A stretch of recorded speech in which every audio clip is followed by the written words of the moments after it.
ओम शांति। आज बाबा के 7 अप्रैल 2021 के साकार मधुर महावाक्य हैं। निश्चय बुद्धि बच्चों का जिम्मेवार बाबा है।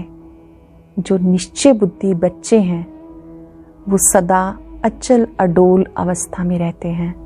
उन्हें निश्चय का बल मिलता रहता है कि उनकी अवस्था अच्छी हो जाती है।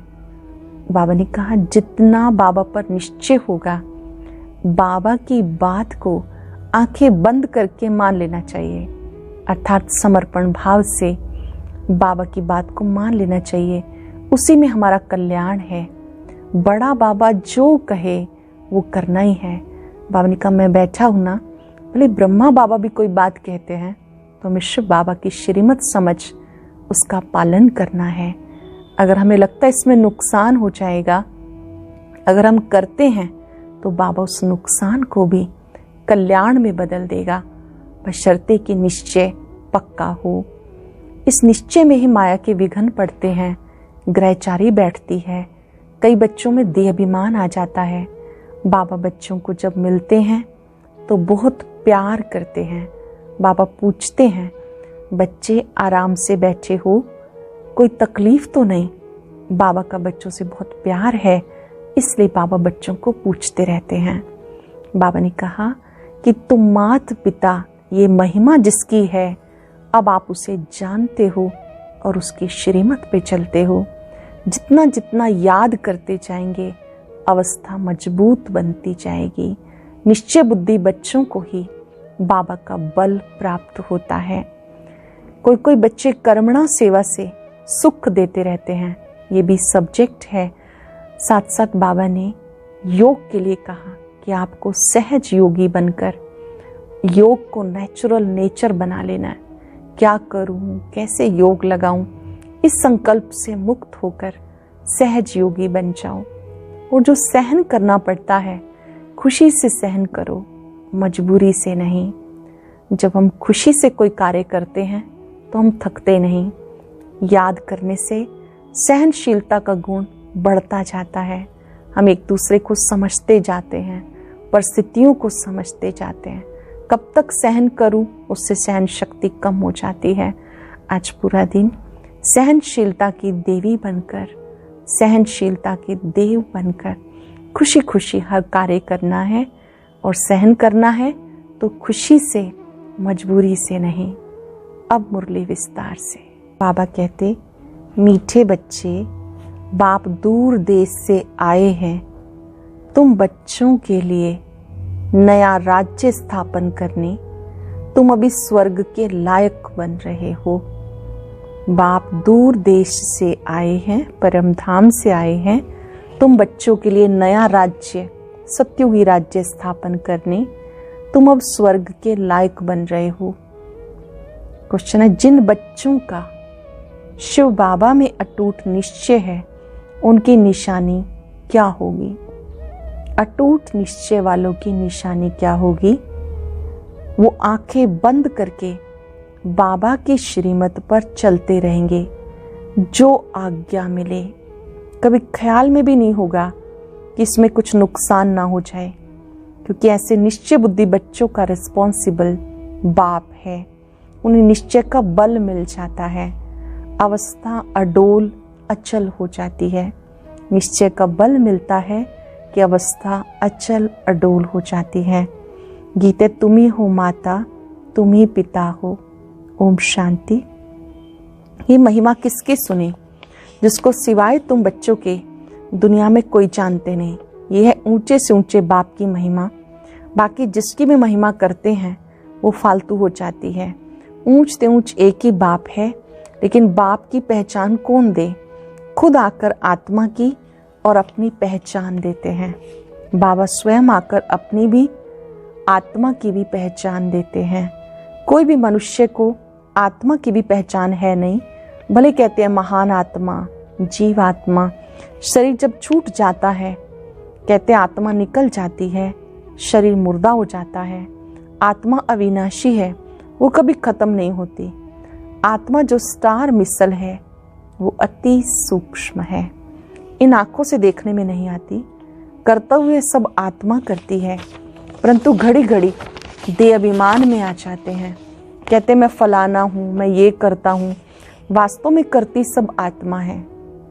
शरीर तो ऑर्गन्स हैं, ये साधु आदि भी जानते हैं। आत्मा बहुत सूक्ष्म है जो भ्रिकुटी के बीच में रहती है, परंतु उनको ये ज्ञान नहीं कि आत्मा में पार्ट बजाने के संस्कार हैं। कोई कहते आत्मा में संस्कार होते नहीं, आत्मा निर्लेप है। कोई कहते संस्कार के अनुसार जन्म मिलता। मतभेद बहुत है। ये भी किसी को पता नहीं कौन सी आत्माएं 84 जन्म लेती हैं। तुम जानते हो सूर्यवंशियों को ही 84 का चक्र लगाना पड़ता है। आत्मा ही 84 का चक्र लगाए पतित बनती है। उसको पावन कौन बनाए? पतित पावन ऊंच ते ऊंच एक बाप है, उनकी महिमा सबसे ऊंची है। पतित पावन ऊंच से ऊंच एक बाप है, उनकी महिमा सबसे ऊंची है। 84 जन्म सब तो नहीं लेते, पीछे आने वाले तो 84 जन्म ले ना सके। सब इकट्ठे तो नहीं आते। जो पहले पहले सतयुग में आएंगे सूर्यवंशी राजा और प्रजा, उनके 84 जन्म होते हैं। जो सतयुग के प्रथम जन्म में आएंगे उनके 84 जन्म होते हैं। पीछे तो मनुष्यों की बहुत वृद्धि होती है, फिर कोई के 83, कोई के 80 जन्म होते। वहाँ सतयुग में तो पूरी 150 वर्ष आयु होती, कोई जल्दी मर ना सके। ये बातें बाबा बैठ समझाते। अब कोई परम पिता परमात्मा को नहीं जानते। बाबा कहते जैसे तुम्हारी आत्मा वैसे मेरी भी आत्मा। बाबा याद दिला रहे कि जैसे आप ज्योति बिंदु आत्मा, ऐसे मैं भी आत्मा हूँ। तुम सिर्फ जन्म पुनर्जन्म में आते हो, मैं नहीं आता हूँ। मुझे बुलाते भी तब हैं जब पतित बनते हैं, जब बहुत दुखी हो जाते तब बुलाते हैं। इस समय तुम बच्चों को शिव बाबा पढ़ा रहे हैं। कोई पूछते हैं ये कैसे माने कि परमात्मा आते हैं, तो उनको समझाना है कि सब पुकारते हैं पतित पावन आओ। अब वो है निराकार, उनको अपना शरीर नहीं है। आना भी है पतित दुनिया में, पावन दुनिया में नहीं आएंगे। ऐसे समझाना चाहिए। ये भी समझाना है परमात्मा इतना छोटा है जैसे आत्मा छोटी है। दोनों का रूप एक जैसा है, परंतु वो मनुष्य सृष्टि का बीज रूप है, नॉलेजफुल है। बाबा कहते तुम मुझे परम पिता परमात्मा कहते हो, पुकारते हो तो जरूर आएंगे ना। गायन भी है दूर देश का रहने वाला आया देश पराए में। अभी बाप द्वारा मालूम पड़ा हम पराए देश अर्थात रावण के देश में हैं। सतयुग त्रेता में हम ईश्वरीय देश अर्थात अपने देश में थे। फिर द्वापर से लेकर हम पराए देश पराए राज्य में आ जाते, वाम मार्ग में आ जाते। फिर भक्ति शुरू हो जाती। पहले पहले शिव बाबा की भक्ति करने लग जाते। वो लोग शिव का इतना बड़ा लिंग बनाते, परंतु इतना बड़ा तो वो है नहीं। अब तुमने समझा आत्मा परमात्मा में क्या फर्क है। वो नॉलेजफुल, सदा पावन, सुख का सागर, आनंद का सागर है। नॉलेजफुल है, पावन है, सुख का सागर है, आनंद का सागर है। ये परमात्मा की महिमा है। अब बुलाते पतित पावन आओ, वो है परम पिता जो कल्प कल्प आते हैं। दूर देश के रहने वाले मुसाफिर को सब बुलाते हैं, उनकी महिमा गाते हैं। ब्रह्मा सरस्वती को बुलाते नहीं, पुकारते हैं निराकार परमात्मा को। आत्मा बुलाती है दूर देश के रहने वाले, अब आओ देश पराए में, क्योंकि सब पतित बन चुके हैं। मैं भी आऊंगा तब जब रावण राज्य खत्म होना होगा। मैं आता भी हूँ संगम युगे, ये किसी को पता नहीं। कहते हैं कि वो परम आत्मा है, बिंदी है। आजकल फिर कहते आत्मा सो परमात्मा, परमात्मा सो आत्मा। आत्मा सो परमात्मा हो न सके। आत्मा परमात्मा दोनों अलग अलग हैं, रूप दोनों का एक जैसा है, परंतु आत्मा पतित बनती 84 जन्मों का पार्ट बचाना पड़ता। परमात्मा जन्म पुनर्जन्म रहित है। अगर आत्मा सो परमात्मा कहते तो क्या सतो प्रधान परमात्मा तमो प्रधान में आते हैं? नहीं, ये तो हो नहीं सकता। बाबा कहते मैं आता हूँ सर्वात्माओं की सर्विस करने के लिए। बाबा आते हैं सर्वात्माओं की सर्विस करने। मेरा जन्म भी नहीं कहा जाता। मैं आता हूँ नरकवासियों को स्वर्गवासी बनाने के लिए। पराये देश में आए हैं अपना स्वर्ग स्थापन करने के लिए। बाबा आके हमें स्वर्ग के लायक बनाते हैं। ये भी समझाया आत्माओं का पार्ट अपना अपना है। परमात्मा जन्म पुनर्जन्म रहित हैं, आते भी जरूर हैं, तभी तो शिवरात्रि मनाते हैं, लेकिन वो कब आए ये कोई नहीं जानते। ऐसे ही शिव जयंती मनाते आए, जरूर संगम पे आए होंगे स्वर्ग स्थापन करने के लिए। पतितों को पावन बनाने जरूर संगम पर आएंगे। पावन सृष्टि है स्वर्ग, कहते हैं पतित पावन आओ। फिर जरूर पतित दुनिया के विनाश का समय होगा, तब पावन दुनिया स्थापन करेंगे। युगे युगे तो नहीं आते। बाबा कहते मुझे संगम पर आकर पतित दुनिया को पावन बनाना है। ये पराया देश है, रावण का देश है, परंतु ये कोई मनुष्य थोड़ा ही जानते हैं कि रावण का राज चल रहा है। किसी को भी पता नहीं है कि रावण का राज चल रहा है। कब से रावण राज शुरू हुआ कुछ पता नहीं। पहली मुख्य बात आत्मा और परमात्मा का राज समझाना है। फिर समझाना है कि वो कल्प के संगम युगे आते हैं पावन बनाने के लिए। ये काम उनका है, ना कि श्री कृष्ण का। श्री कृष्ण तो खुद ही 84 जन्म ले नीचे उतरते हैं। सूर्यवंशी सब नीचे उतरते। झाड़ आधा ताजा आधा पुराना थोड़े होगा। जड़ जड़ी भूत अवस्था सबकी होती। कल्प की आयु का भी मनुष्यों को पता नहीं है। शास्त्रों में लंबी चौड़ी आयु दे दी, ये बाबा बैठ समझाते, इसमें और प्रश्न उठ ना सके। रचता बाप सच ही बोलते हैं। हम इतने बीके हैं, सब मानते हैं, तो जरूर तभी तो मानते हैं। हम इतने बीके हैं, सब मानते हैं, तो सभी तभी तो मानते हैं। आगे चल जब निश्चय होगा समझ में भी आएगा। पहले मनुष्यों को समझाना है परम पिता परमात्मा निराकार दूर देश से आए हैं, परंतु किस शरीर में आए, सूक्ष्म वतन में आके क्या करेंगे, जरूर यहाँ आना पड़े। प्रजापिता ब्रह्मा भी यहाँ चाहिए। ब्रह्मा कौन है ये भी बाबा समझाते। जिसमें प्रवेश किया वो अपने जन्मों को नहीं जानते थे, तो बच्चे भी नहीं जानते थे। बच्चे भी तब बनते जब मैं अडॉप्ट करता हूँ। बच्चे तब बनते जब बाबा कहते मैं अडॉप्ट करता हूँ। मैं साकार सहित बच्चों को समझाता हूँ, क्या तुम अपने जन्मों को भूल गए। निराकार बाबा ब्रह्मा बाबा को भी समझाते, बच्चों को भी, क्या अपने जन्मों को भूल गए। अभी सृष्टि का चक्र पूरा होता है, फिर रिपीट होगा। मैं आया हूँ पावन बनाने के लिए, राजयोग सिखाने के लिए। पावन बनने का और कोई रास्ता नहीं। अगर ये राज मनुष्य जानते तो गंगा आदि स्नान करने मेले आदि पर जाते ही नहीं। अगर उन्हें ये बात समझ में आ जाती याद से ही पावन बनना है, तो कोई भी गंगा स्नान के लिए जाते नहीं, मेले पर भी जाते नहीं। इन पानी की नदियों में तो सदैव स्नान करते रहते हैं, द्वापर से लेके करते आए। समझते गंगा में डुबकी मारने से पाप नाश होंगे, परंतु कोई के भी पाप नाश नहीं होते। पहले तो आत्मा परमात्मा का राज बताओ। आत्मा ही परमात्मा बाप को पुकारती हैं, वो निराकार है। परमात्मा निराकार है, आत्मा भी अविनाशी है, निराकार है।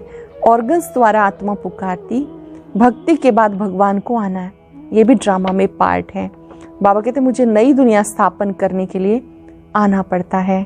शास्त्रों में भी है, भगवान को संकल्प उठा तो जरूर ड्रामा प्लान अनुसार संकल्प उठा होगा। आगे इन बातों को थोड़ा ही समझते थे, दिन प्रतिदिन समझते जाते हैं।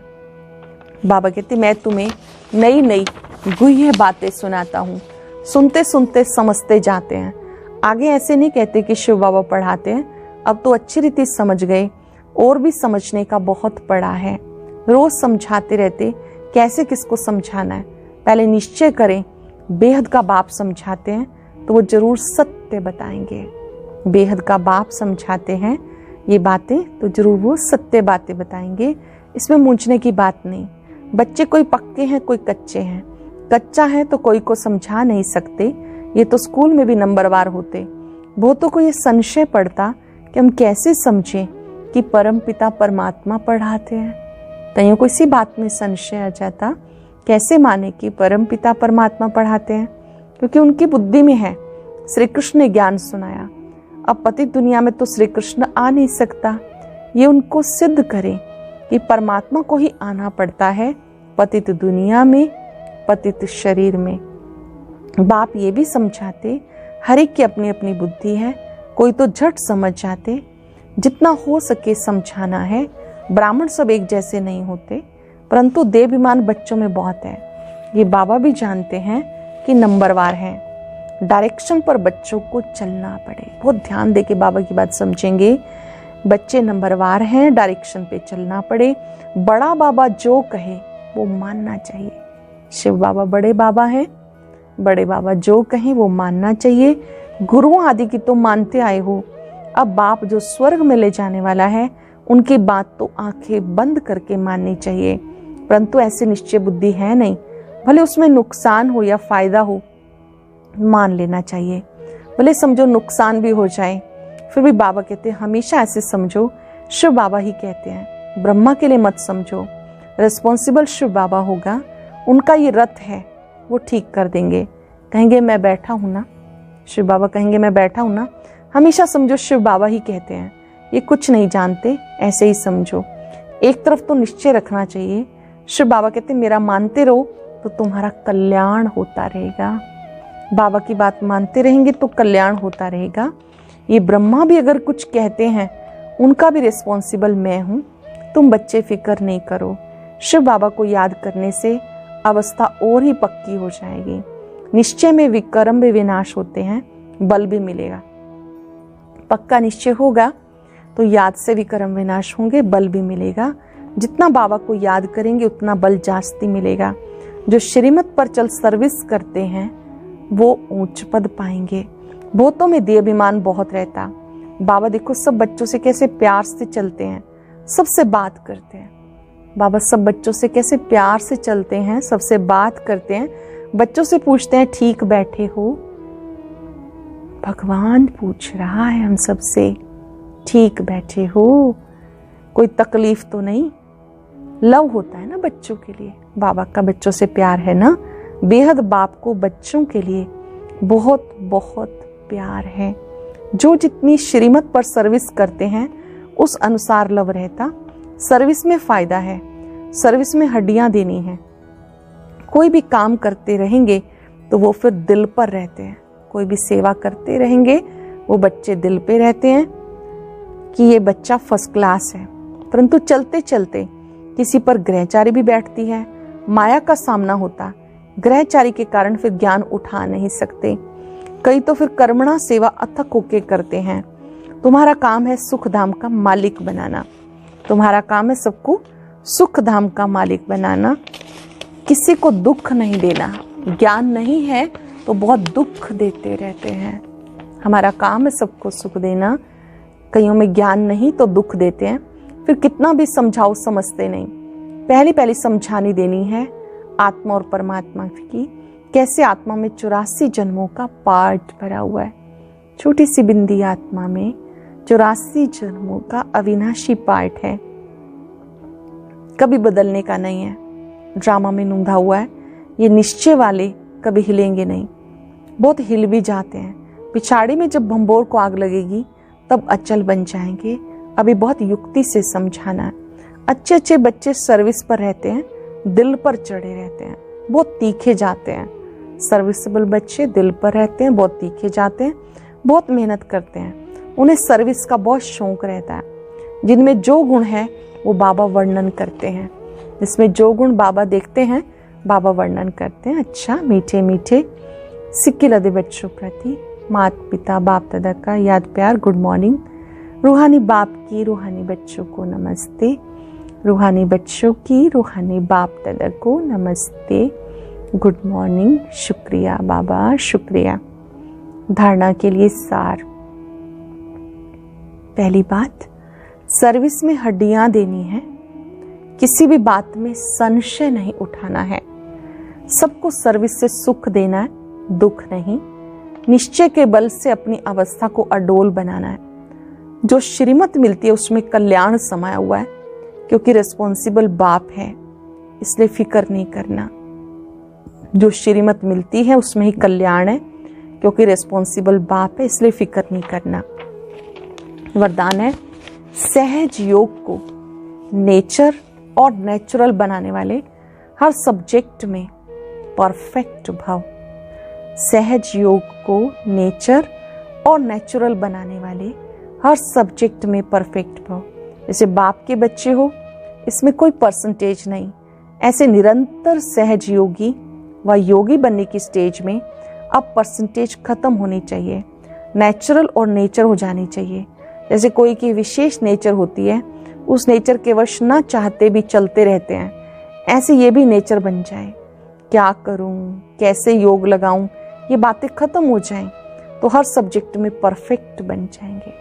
क्या करूं, कैसे योग लगाऊं, ये बातें खत्म हो जाएं तो हर सब्जेक्ट में परफेक्ट बन जाएंगे। परफेक्ट अर्थात इफेक्ट और डिफेक्ट से परे।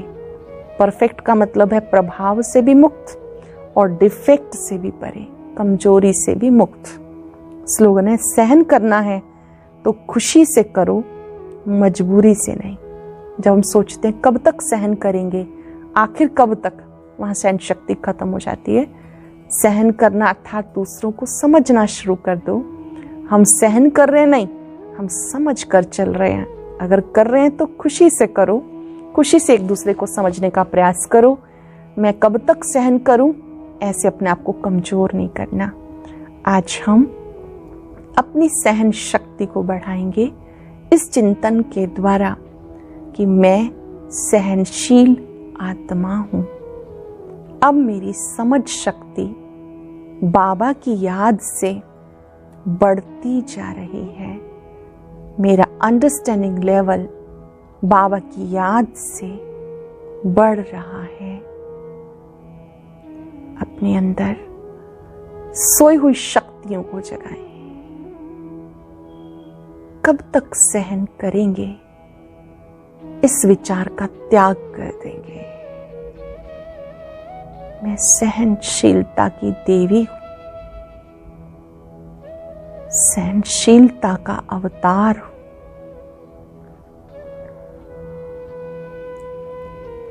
बाबा के उदाहरण को सामने रखते हुए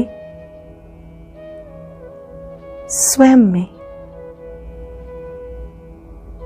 इस दिव्य गुण का सच्चे दिल से आह्वान करें। ये गुण भी है, शक्ति भी है। बाबा की याद से सहन शक्ति, समझने की शक्ति बढ़ती जाती है। परमात्म छत्र छाया में स्वयं इन शक्तियों को बढ़ता हुआ अनुभव करें। शुक्रिया बाबा, शुक्रिया।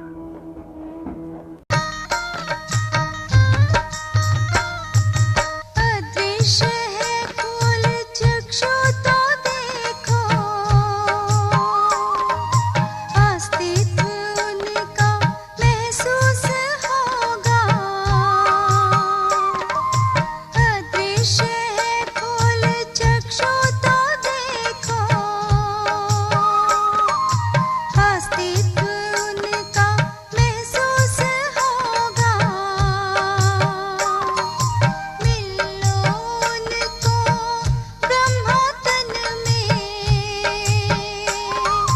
महका लो मन की ये बेला। थामो इस वेग को, जगा लो विवेक, सारे जग का कर्णधार हो।